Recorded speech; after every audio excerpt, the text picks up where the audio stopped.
बच्चों स्वागत है आप सबका आज के वीडियो में। आज के वीडियो में हम पढ़ने वाले हैं क्लास 11th का टॉपिक समुच्चय सिद्धांत, जो कि पहले चैप्टर का टॉपिक है। आज के वीडियो में शामिल होगा समुच्चय की परिभाषा, दूसरा टॉपिक रहेगा संख्याओं के समुच्चय, तीसरा टॉपिक हम लेने वाले हैं समुच्चय को प्रदर्शित करने के तरीके, और चौथा टॉपिक रहेगा हमारे रिक्त समुच्चय। अंत में हम देखेंगे परिमित समुच्चय, अपरिमित समुच्चय और समान समुच्चय। बच्चों समुच्चय सिद्धांत जो है इंग्लिश में इसको कहेंगे सेट थ्योरी, इसका सबसे पहले विकास किया था जॉर्ज कंटूर ने।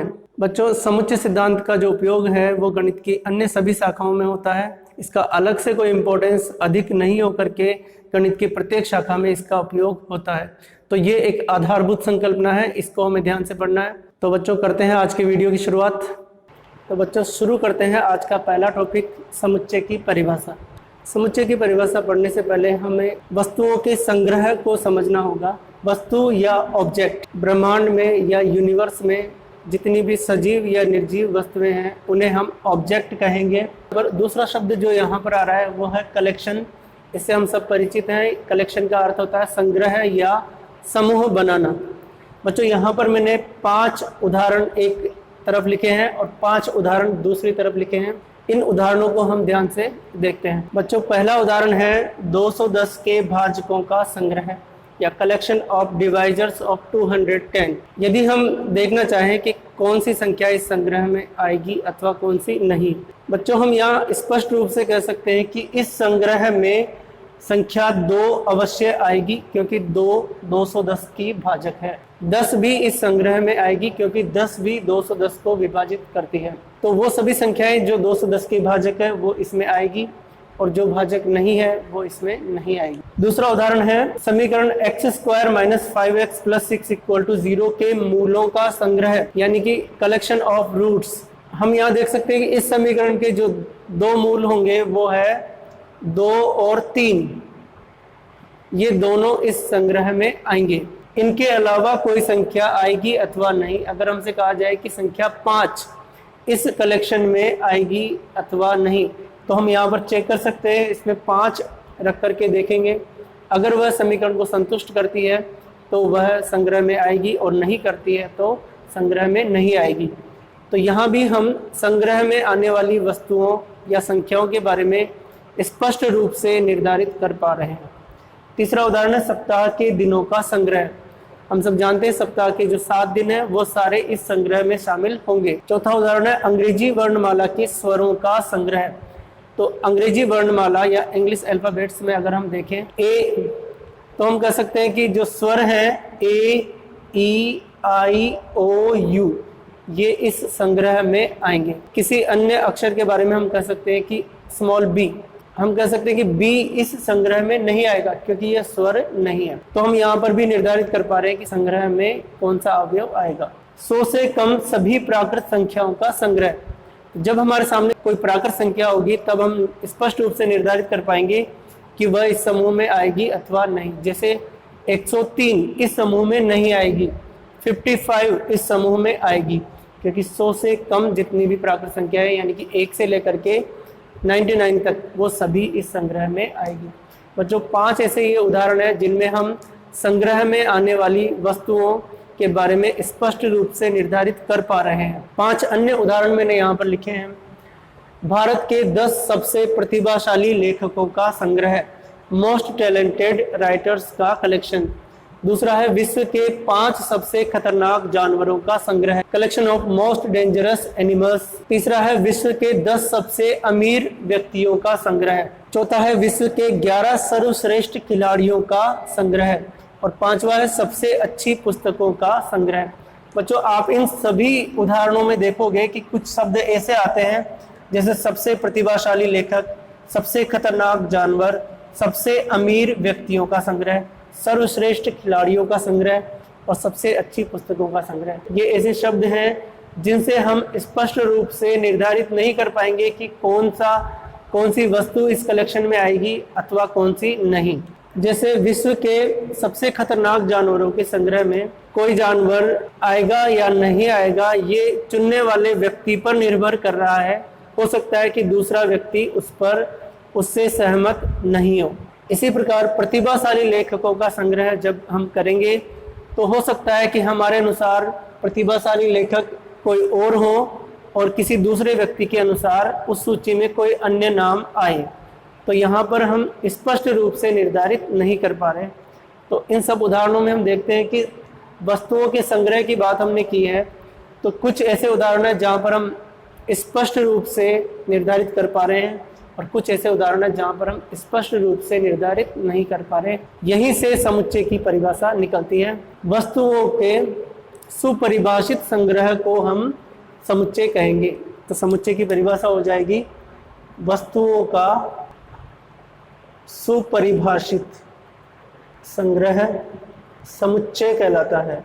यहाँ पर एक नया शब्द आ गया, सुपरिभाषित। सुपरिभाषित को हम अंग्रेजी में कहेंगे वेल डिफाइंड। यदि हम संग्रह में आने वाली वस्तुओं को निश्चित रूप से निर्धारित कर पा रहे हैं, ऐसा संग्रह वेल डिफाइंड संग्रह कहलाएगा। जब हम किसी वस्तु के बारे में यह निश्चित रूप से निर्धारित कर पाए कि वह समूह में होगी अथवा नहीं, तो ऐसे संग्रह को हम सुपरिभाषित संग्रह कहेंगे। वस्तुओं का सुपरिभाषित संग्रह समुच्चय कहलाएगा। समुच्चय में आने वाली वस्तुओं को हम ऑब्जेक्ट, मेंबर या एलिमेंट, जो वस्तुएं समुच्चय में शामिल होती है उन्हें हम समुच्चय के अवयव या सदस्य कहेंगे। जैसे हम उदाहरण 2 पर अगर विचार करें तो इस समीकरण के 2 मूल है, 2 और 3। तो ये दोनों इस संग्रह में आएंगे और ये दोनों इसके अवयव हैं।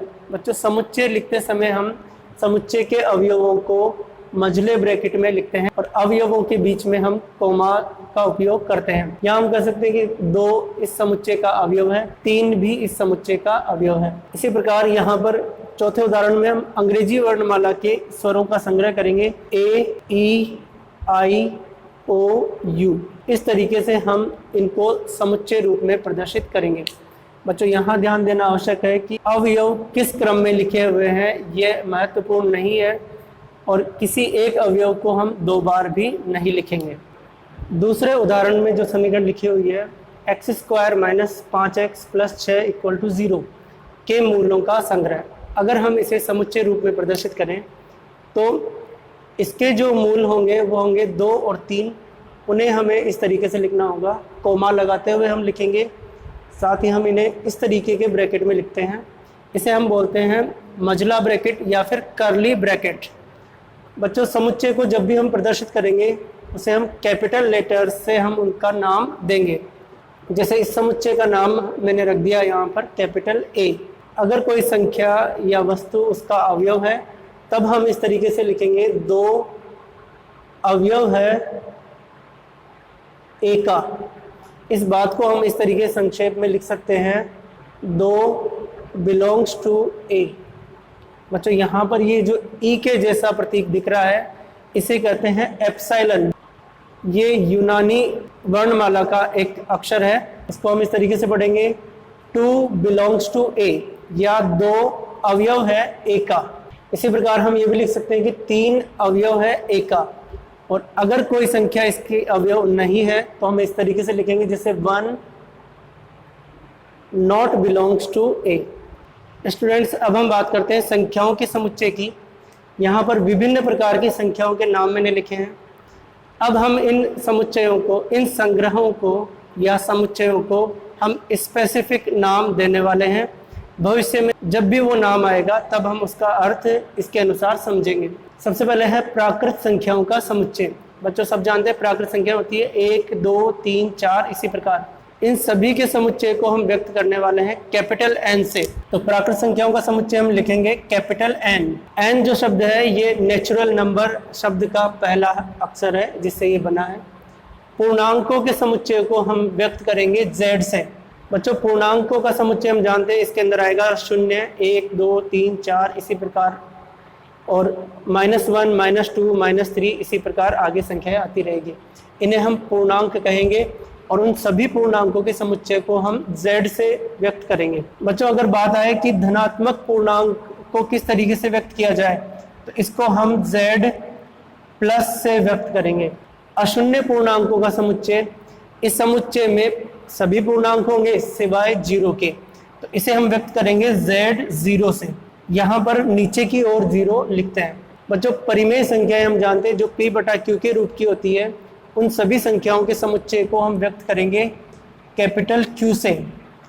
Q जो अक्षर है ये कोशेंट से लिया गया है, क्योंकि परिमेय संख्याएं P बटा Q के रूप की होती है। बटे वाली संख्याओं को हम कोशेंट शब्द से रिप्रेजेंट करते हैं और उसी से ये Q बना है। ऐसे ही धनात्मक परिमेय संख्याओं की अगर बात हो तो हम इसको लिखेंगे Q प्लस। इस समुच्चय में केवल धनात्मक परिमेय संख्याएं शामिल होगी। अशून्य परिमेय संख्याओं में सभी परिमेय संख्याएं शामिल होगी, केवल शून्य शामिल नहीं होगा। बच्चों आगे बात करते हैं वास्तविक संख्याओं के समुच्चय में। हम जानते हैं कि समस्त परिमेय और अपरिमेय संख्याएं मिलाकर के वास्तविक संख्याएं कहलाती है। वास्तविक संख्याओं के समुच्चय को हम व्यक्त करने वाले हैं कैपिटल R से। ये अक्षर है ये बना है रियल नंबर से, क्योंकि वास्तविक संख्याओं को अंग्रेजी में कहते हैं रियल नंबर्स। और धनात्मक वास्तविक संख्याओं के लिए हम व्यक्त करेंगे R प्लस। इसी प्रकार अशून्य वास्तविक संख्याओं को हम R0 से व्यक्त करेंगे। तो बच्चों ये जो प्रतीक यहाँ पर लिखे हैं ये आपको याद रखने हैं। अब हम पढ़ते हैं समुच्चय को निरूपित करने की विधियाँ। बच्चों मुख्य रूप से दो विधियों से हम समुच्चय को निरूपित करते हैं। पहली विधि है उसका नाम है रोस्टर रूप या सारणीबद्ध रूप। दूसरी विधि है समुच्चय निर्माण रूप या सेट बिल्डर फॉर्म। बच्चों जब हम समुच्चय में आने वाले सभी अवयवों को मझले कोष्ठक के अंदर हम लिखते हैं तो वह रूप कहलाता है रोस्टर रूप। यहाँ पर मैंने कुछ 3 उदाहरण यहाँ पर लिखे हैं, इन्हीं को हम रोस्टर और समुच्चय निर्माण रूप में लिख करके देखते हैं। सबसे पहला उदाहरण है समुच्चय A है 24 के भाजकों का समुच्चय। 24 के भाजक हम लिखते हैं 1, 2, 3, 4, 6, 8, 12 और 24। ये सभी 24 के भाजक है। हमें इसको रोस्टर रूप में लिखना है तो हम सभी अवयवों को लिखेंगे, बीच में हम कॉमा लगाएंगे और साथ ही इन सभी को हम मझले कोष्ठक के अंदर लिख देंगे और यहाँ पर लिख देंगे समुच्चय A। ये तरीका कहलाता है रोस्टर रूप। इसी प्रकार दूसरा प्रश्न है समुच्चय B है 30 से कम सभी अभाज्य संख्याओं का समुच्चय। तो हम देखते हैं कि 30 से छोटी जो सभी अभाज्य संख्या है वो हम लिखेंगे। 2 है, 3, 5, 7, 11, 13, 17, 19, 23 और 29। ये सभी संख्याएं 30 से कम अभाज्य संख्याएं हैं। उन सभी के बीच में हम कॉमा लगाएंगे और मझले ब्रैकेट में लिखेंगे, साथ में हम यहाँ पर नाम लिख देंगे सेट बी। बच्चों बहुत ही आसान तरीका है ये। तीसरा है शब्द मैथमेटिक्स के अक्षरों का समुच्चय। समुच्चय सी में लिखता हूँ, इसमें जो अक्षर आ रहे हैं वो हम समुच्चय में लिखेंगे। एम लिखता हूँ मैं सबसे पहले, फिर कॉमा लगाएंगे ए, फिर कॉमा, फिर टी, फिर एच, फिर ई और एम। दोबारा से एम आ गया है। किसी अवयव को हम समुच्चय में दोबारा से नहीं लिखेंगे, तो क्योंकि m यहाँ पर आ गया है तो m को दोबारा नहीं लिखेंगे। a भी पहले आ चुका है, नेक्स्ट है इसमें i, c, s। इस तरीके से हम इस समुच्चय को लिखेंगे। समुच्चय में आने वाले अवयव या संख्याओं का क्रम महत्वपूर्ण नहीं है, साथ ही यहाँ पर हम किसी अवयव का रिपीटेशन यानी कि दोहराव नहीं करते, एक अवयव को एक बार ही लिखते हैं। अब हम इन्हीं 3 उदाहरण को समुच्चय निर्माण रूप में लिखेंगे। जब कभी भी हम समुच्चय को समुच्चय निर्माण रूप में लिखते हैं तो इस तरीके से लिखेंगे, जैसे कोई सेट है A तो यहाँ पर हम लिखेंगे X और ये चिन्ह कहलाता है कोलन चिन्ह। सभी अवयवों को प्रदर्शित करने के लिए हम लिखेंगे X, फिर आगे लगाएंगे हम कोलन चिन्ह और उसके आगे वो स्टेटमेंट लिखेंगे या वो कथन लिखेंगे, गुणधर्म लिखेंगे जिसका पालन वो सभी X करते हैं। जैसे कि पहले उदाहरण में हम लिखें तो इसको हम इस तरीके से लिख सकते हैं, समुच्चय A है, उसमें कोई संख्या आएगी X कोलन चिन्ह, आगे हम लिखेंगे कि X संख्या 24 का एक भाजक है। बच्चों इस कथन को इस तरीके से पढ़ा जाएगा कि समुच्चय A में अवयव आएंगे वो सभी X जो संख्या 24 के भाजक है। इसी प्रकार समुच्चय B जो है उसको हम इस तरीके से लिख सकते हैं, B यहाँ लिखेंगे X कोलन चिन्ह। इसके बाद हम देखते हैं कि यहाँ जो गुणधर्म है वो क्या है, 30 से कम सभी अभाज्य संख्याओं का समुच्चय।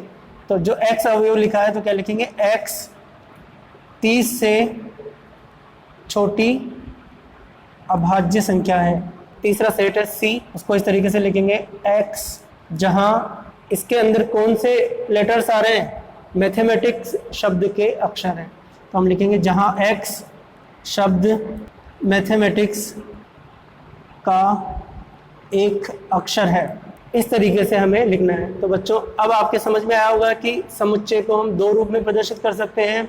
रोस्टर रूप में सभी अवयवों को लिखा जाता है, जबकि समुच्चय निर्माण रूप में हम x लिखते हैं और x के लिए जो गुणधर्म का पालन होता है वो गुणधर्म हम यहाँ पर लिखते हैं। बच्चों अब हम कुछ प्रश्नावली 1.1 के करते हैं, जो रोस्टर रूप और समुच्चय निर्माण रूप पर आधारित है।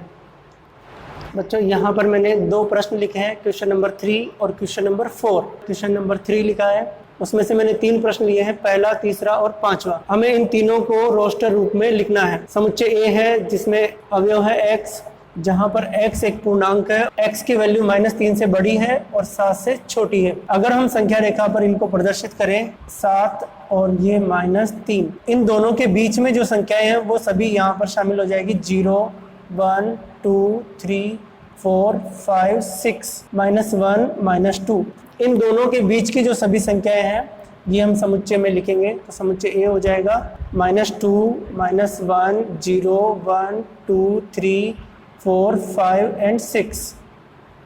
ये इसका रोस्टर रूप हो गया।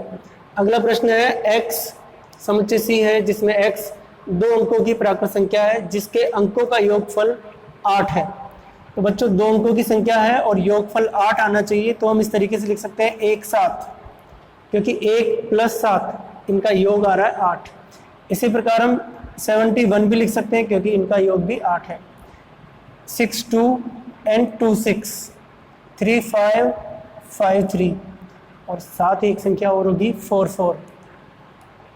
बच्चों ये सभी ऐसी संख्याएं हैं जो 2 अंकों की हैं, साथ ही इनके अंकों का योग कितना आ रहा है 8। अंतिम प्रश्न है इसका, ट्रिग्नोमेट्रिक शब्द के सभी अक्षरों का समुच्चय। यहाँ पर लिखता हूँ मैं E और यहाँ से लिखते जाएंगे हम T R I G O N O। Repeat हो गया, दोबारा नहीं लिखेंगे हम। M E T, T यहाँ पर रिपीट हो गया, इसको दोबारा नहीं लिखेंगे। R भी पहले आ चुका है, Y लिखेंगे हम। तो ये समुच्चय इसका उत्तर है। और जो चौथा प्रश्न है, समुच्चय निर्माण रूप में हमें यहाँ पर लिखना है। इसके सारे प्रश्न मैंने लिख लिए हैं पहले से 5वें तक का। पहला प्रश्न है इसका 3 6 9 12। बच्चों जब हम समुच्चय निर्माण रूप लिखते हैं तब हमें उन सभी अवयवों में ऐसा उभयनिष्ठ गुणधर्म ढूंढना पड़ता है जिसका वे पालन कर रहे हैं। अगर हम यहाँ देखें तो 3 6 9 12 ये सभी संख्याएं 3 के गुणज हैं।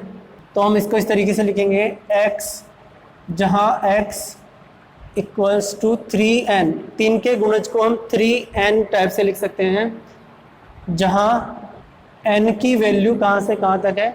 अगर हम n की वैल्यू 1 रख देंगे इसमें तो हमें 3 मिल जाएगा, n की वैल्यू 2 रख देंगे तो 6 मिल जाएगा, 3 रखने पर 9 और 4 रखने पर 12। तो हम ऐसे लिख सकते हैं 1 2 3 4। बच्चों यहाँ ध्यान देना आवश्यक है कि जब हम समुच्चय निर्माण रूप में लिखते हैं तो ये अद्वितीय नहीं होता, किसी अन्य तरीके से भी इसको लिखा जा सकता है। जैसे इसी प्रश्न को मैं ऐसे भी लिख सकता हूँ x, जहाँ x 3 का गुणज है, x की वैल्यू 3 और 12 के बीच में है। इस तरीके से भी हम इसको लिख सकते हैं, x 3 का गुणज है और 3 और 12 के बीच में है, दोनों ही शामिल है यहाँ पर। बच्चों अगला प्रश्न जो है 2 4 8 16 32। अगर आप यहाँ पर ध्यान से देखें तो ये 2 से गुणा करने से मिला है, फिर ये 2 से गुणा करने से, ये भी 2 से गुणा करने से और ये भी 2 के गुणा करने से। मीन्स प्रत्येक संख्या अपनी पिछली संख्या की 2 गुनी है। तो हम इसको इस तरीके से लिखते हैं, तो 2 की पावर्स के रूप में हम लिख सकते हैं, क्योंकि पहली जो संख्या है उसको हम 2 की पावर 1 लिख सकते हैं, इसको 2 की पावर 2, 2 की पावर 3, 2 की पावर 4 एंड 2 की पावर 5। तो इसको हम ऐसे लिखेंगे x = 2 की पावर n, जहाँ n = 1 2 3 4 5। इस तरीके से हम लिख सकते हैं। इसी का तीसरा प्रश्न है, इसको भी हम दूसरे प्रश्न की तरीके से ही लिख सकते हैं। x जहाँ x इक्वल टू 5 की पावर्स में चल रहा है। यहाँ पर भी ये 5 है, 5 इंटू 5 25, इंटू 5 करेंगे 125, फिर इंटू 5 करेंगे तो 625। तो 5 पावर n, जहाँ n इक्वल टू 1 2 3 4, 5 की घात 1 है, ये 5 की घात 2 है, ये 5 की घात 3 है और ये 5 की घात 4 है। चौथा प्रश्न इसका 2 4 6 n डॉट डॉट डॉट, ये समुच्चय सभी समप्राकृत संख्याओं का समुच्चय है। तो हम इसको ऐसे लिखेंगे x, जहाँ कॉलन चिन्ह x एक समप्राकृत संख्या है, x जहाँ x एक समप्राकृत संख्या है। अंतिम जो प्रश्न है वो 1 4 9 डॉट डॉट डॉट 100, 1 4, 2 का स्क्वायर है 9, 3 का स्क्वायर है और 100 10 का स्क्वायर है। यानी कि यहाँ पर वर्ग चल रहे हैं प्राकृत संख्याओं के वर्ग। तो हम इस तरीके से लिख सकते हैं x equal to n square. अब n की वैल्यू 1 होगी तो पहली संख्या मिल जाएगी, n की वैल्यू 2 होगी तो दूसरी संख्या मिल जाएगी 3 4 5। हमें यहाँ पर लिखना पड़ेगा कि n क्या चीज़ है, n belongs to capital N। बच्चों यहाँ पर ध्यान देना कि n क्या है, एक प्राकृत संख्या है जिसका यहाँ पर वर्ग हो रहा है। और हमें यह भी लिखना है कि n की जो वैल्यू है वो कहाँ से कहाँ तक चल रही है, 10 के बराबर या उससे छोटी चल रही है।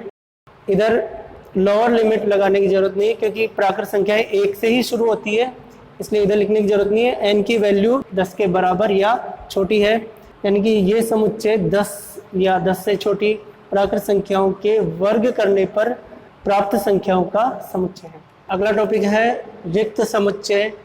बच्चों इंग्लिश में इसे कहते हैं एम्प्टी सेट, नल सेट या फिर वॉइड सेट। बच्चों रिक्त समुच्चय हम ऐसे समुच्चय को कहेंगे जिसमें एक भी अवयव नहीं हो। कुछ उदाहरण मैंने यहाँ पर लिखे हैं। समुच्चय A है जिसमें कोई अवयव है x एक प्राकृत संख्या है जिसका मान 1 और 2 के बीच में है। हम देख सकते हैं कि 1 और 2 के बीच में कोई भी प्राकृत संख्या नहीं होती, यानी कि इस समुच्चय में कोई भी अवयव नहीं आएगा। बच्चों रिक्त समुच्चय को हम प्रदर्शित करने के लिए इस तरीके से लिखते हैं, यहाँ पर कोष्ठक लगाते हैं, इसके अंदर कोई भी अवयव नहीं है। या फिर हम इसको फाई, एक प्रतीक है फाई, इससे भी रिप्रेजेंट करते हैं। बच्चों यहाँ पर एक आपको ध्यान में रखना है, रिक्त समुच्चय को हम या तो ऐसे व्यक्त करेंगे या फिर फाई से व्यक्त करेंगे, दोनों को एक साथ काम में नहीं लेना है। अगर आपने ऐसे लिख दिया है तो ये रिक्त समुच्चय नहीं है। वास्तव में तो ये एक ऐसा समुच्चय है जिसके अंदर एक अवयव है और वो अवयव फाई है, तो ये रिक्त समुच्चय नहीं है, जबकि ये रिक्त समुच्चय है। दूसरा उदाहरण यहाँ पर लिखा है x, जहाँ x की वैल्यू 15 से बड़ी है और x की वैल्यू 15 से छोटी है। हम जानते हैं ऐसी कोई वास्तविक संख्या नहीं है जिसकी वैल्यू 15 से बड़ी हो और 15 से छोटी हो, तो यह भी एक रिक्त समुच्चय है। तीसरा उदाहरण है x किन्हीं दो समांतर रेखाओं का उभयनिष्ठ बिंदु है। दो समांतर रेखाएं अगर हैं तो हम देखते हैं कि उसमें जो बिंदु आते हैं कोई भी ऐसा बिंदु नहीं होता जो दोनों में उभयनिष्ठ हो। यह भी एक रिक्त समुच्चय होगा क्योंकि ऐसा कोई भी बिंदु नहीं होता है। तो ये हुए रिक्त समुच्चय के उदाहरण। अगला टॉपिक है इसमें परिमित और अपरिमित समुच्चय। जब हम समुच्चय में आने वाले अवयवों को गिन सकते हैं, किसी समुच्चय में निश्चित संख्या में अवयव हो तो ऐसे समुच्चय को हम परिमित या फिर फाइनाइट सेट कहेंगे, और यदि उसमें अवयवों को गिना नहीं जा सके तो हम उसे अपरिमित या इनफाइनाइट सेट कहेंगे। बच्चों रिक्त समुच्चय में कोई भी अवयव नहीं होता है, इसे हम परिमित समुच्चय कहेंगे क्योंकि इसमें एक भी अवयव नहीं है। अब हम कुछ उदाहरणों पर विचार करते हैं। पहला उदाहरण है 1 2 3 कॉमा डॉट डॉट डॉट 99 100। बच्चों यहाँ पर आप देखते हो कि ये जो 3 डॉट है, कई प्रश्नों में ऐसे 3 डॉट आते हैं। ये दो तरीके से काम में आते हैं। अगर किसी अनुक्रम के अंत में ऐसे 3 डॉट लगते हैं, इसका अर्थ ये होगा कि संख्याएं इसी तरीके से आगे आती रहेगी, और जब किसी अनुक्रम के अंत में इस तरीके से डॉट लगता है तो ये अपरिमित समुच्चय को व्यक्त करता है। तो ये जो समुच्चय है ये अपरिमित समुच्चय है। और बीच में अगर ये 3 डॉट काम में लेते हैं तो हमने बीच वाली संख्याओं को नहीं दर्शाया है। वास्तव में यहाँ पर 1 से लेकर के 100 तक की सभी संख्याएं इसके बीच में डॉट लगाने का अर्थ है यहाँ पर बीच में सभी संख्याएं इसमें है, तो इसमें अवयवों को गिना जा सकता है। यहाँ पर एग्जैक्टली 100 अवयव है, इसलिए ये परिमित समुच्चय है। नेक्स्ट उदाहरण है 5 के गुणजों का समुच्चय। अगर हम यहाँ पर समुच्चय लिखे 5, 10, 15, 20 एंड डॉट डॉट डॉट, तो यहाँ पर भी एक अनुक्रम आ रहा है जिसके अंत में हमने 3 डॉट लगाए हैं, क्योंकि 5 के गुणज 5 के पहाड़े में आने वाली संख्या 5, 10, 15, 20 इसी तरीके से आती रहेगी। तो ये एक अपरिमित समुच्चय का उदाहरण है। अगला प्रश्न है 99 से छोटे अभाज्य पूर्णांकों का समुच्चय। तो यहाँ पर अपर लिमिट सेट कर दी हमने, तो इसमें जितने भी अवयव आएंगे उनको हम गिन सकेंगे, तो ये परिमित समुच्चय होगा। 5वां उदाहरण है अंग्रेजी वर्णमाला के अक्षरों का समुच्चय। हम जानते हैं कि अंग्रेजी वर्णमाला में 26 अक्षर होते हैं, तो यह एक परिमित समुच्चय होगा। मूल बिंदु से होकर जाने वाले वृत्तों का समुच्चय। यहाँ पर हमें थोड़ा विचार करना होगा। ये मूल बिंदु है, यहाँ से होकर के जाने वाले अगर हम वृत्त बनाएं तो ऐसे कई वृत्त हो सकते हैं, यानी कि एक निश्चित संख्या में हम कह नहीं सकते कि कितने वृत्त होंगे। तो यहाँ पर अपरिमित रूप से ऐसे वृत्त होंगे जो मूल बिंदु से होकर के जाते हैं, तो उनका जो समुच्चय आएगा ये अपरिमित समुच्चय है। बच्चों अब हमारा आखिरी टॉपिक है समान समुच्चय। बच्चों अब है आज का आखिरी टॉपिक समान समुच्चय या इक्वल सेट्स। बच्चों दो समुच्चय ए और बी इक्वल कहलाएंगे यदि उनमें एग्जैक्टली सेम अवयव हो या तथ्यतः समान अवयव हो। कुछ 3 उदाहरण मैंने आपके सामने लिखे हैं, इनमें हम चेक करेंगे कि क्या ये समान समुच्चय है या नहीं है। पहला उदाहरण है समुच्चय ए शब्द एलॉय के अक्षरों का समुच्चय है। तो इस समुच्चय में इसके अक्षर आने वाले हैं ए, एल, एल दोबारा से आ गया तो हम नहीं लिखेंगे, ओ और वाई। और दूसरा समुच्चय है बी, इसके अंदर लॉयल शब्द के अक्षरों का समुच्चय है, तो एल, ओ, वाई, ए, एल दोबारा से आ गया, नहीं लिखेंगे। अब हमें इन दोनों को देखना है कि क्या ये समान समुच्चय है। इसमें ए आ रहा है अवयव, तो इसमें भी ए है, एल आ रहा है तो इसमें भी है, ओ आ रहा है और वाई आ रहा है, यानी कि दोनों में एग्जैक्टली सेम अवयव आ रहे हैं। तो यहाँ से हम कह सकते हैं कि समुच्चय ए और समुच्चय बी समान समुच्चय हैं। इसी प्रकार अब हम दूसरे उदाहरण की बात करते हैं। समुच्चय सी है, इसके अंदर आएंगे अवयव x, जहाँ x बिलोंग्स टू z। इसका अर्थ हुआ कि x पूर्णांक है, वो सभी पूर्णांक है जिनका वर्ग 4 के बराबर है या उनसे छोटा है। 2 है, 1 है, 0 है, -1 है और -2 है। यहाँ पर क्रम का महत्व नहीं होता, हम किसी भी क्रम में लिख सकते हैं। समुच्चय डी में अगर हम देखें x, जहाँ x बिलोंग्स टू z, यहाँ पर भी पूर्णांक है, और x² - 4 = 0, यानी कि ऐसे पूर्णांक हैं जिनका वर्ग में से 4 घटाने पर शेषफल 0 आता है। तो वो है 2 और -2, क्योंकि 2 का वर्ग होगा 4, 4 - 4 करेंगे 0 आएगा, -2 का वर्ग भी होता है 4, 4 - 4 करेंगे तो यहाँ पर भी 0 आएगा। तो यहाँ हम देख सकते हैं कि ये दोनों समान समुच्चय नहीं है, तो हम इस तरीके से लिखेंगे C not = D। अंतिम उदाहरण है समुच्चय P है, इस समुच्चय में एक अवयव है 0, और दूसरा उदाहरण है Q और वो है फाई। बच्चों फाई का मतलब होता है रिक्त समुच्चय, और इस समुच्चय में एक अवयव है। तो आप यहाँ पर आसानी से देख सकते हैं इसमें एक अवयव है जबकि इसमें एक भी अवयव नहीं है, तो ये भी समान समुच्चय नहीं है। हम लिखेंगे P not = Q। बच्चों ये था आज का वीडियो। आज का वीडियो आपको कैसा लगा आप कमेंट जरूर करें, और इस वीडियो को अपने दोस्तों के बीच में ज़्यादा से ज़्यादा शेयर करें। वीडियो देखने के लिए आप सभी का बहुत बहुत धन्यवाद।